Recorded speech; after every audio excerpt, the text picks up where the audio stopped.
आप सभी को राधे राधे। हम इस वीडियो में आप सबको बताएंगे कामदा एकादशी 2026 में कब है।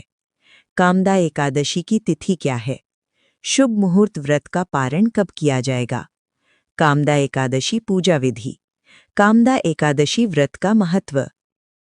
हमारे सनातन धर्म में एकादशी तिथि को अत्यंत पवित्र और पुण्यदायी माना गया है। वर्ष भर में आने वाली सभी एकादशियों का अपना विशेष महत्व होता है, परंतु चैत्र मास के शुक्ल पक्ष की एकादशी, जिसे कामदा एकादशी कहा जाता है, विशेष रूप से फलदायी मानी जाती है। ये एकादशी हिंदू नव वर्ष की पहली एकादशी होती है, जो भक्तों के लिए आध्यात्मिक उन्नति तथा मनोकामनाओं की पूर्ति का अवसर प्रदान करती है। मान्यता है कि इस पावन दिन भगवान विष्णु की श्रद्धा और भक्ति से पूजा करने पर जीवन के पाप नष्ट होते हैं और व्यक्ति को सुख, समृद्धि तथा मानसिक शांति की प्राप्ति होती है। कामदा शब्द का अर्थ ही है कामनाओं को पूरा करने वाली, इसलिए ये व्रत भक्तों की उचित इच्छाओं की पूर्ति करने वाला माना गया है। कब है कामदा एकादशी 2026? पंचांग के अनुसार चैत्र माह के शुक्ल पक्ष की एकादशी तिथि को कामदा एकादशी मनाई जाती है।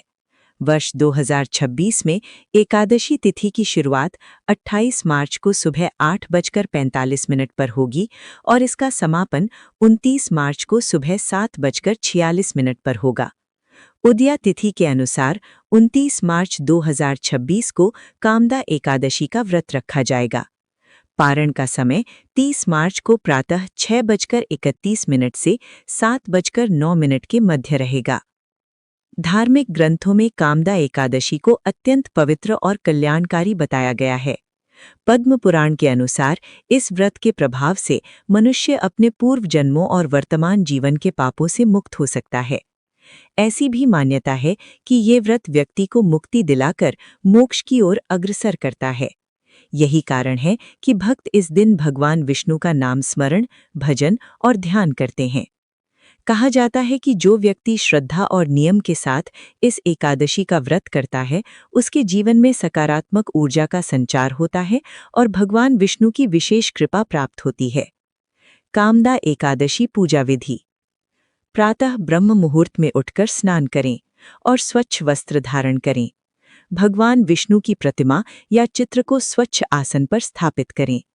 उन्हें पीले पुष्प, तुलसी दल, धूप, दीप और नैवेद्य अर्पित करें।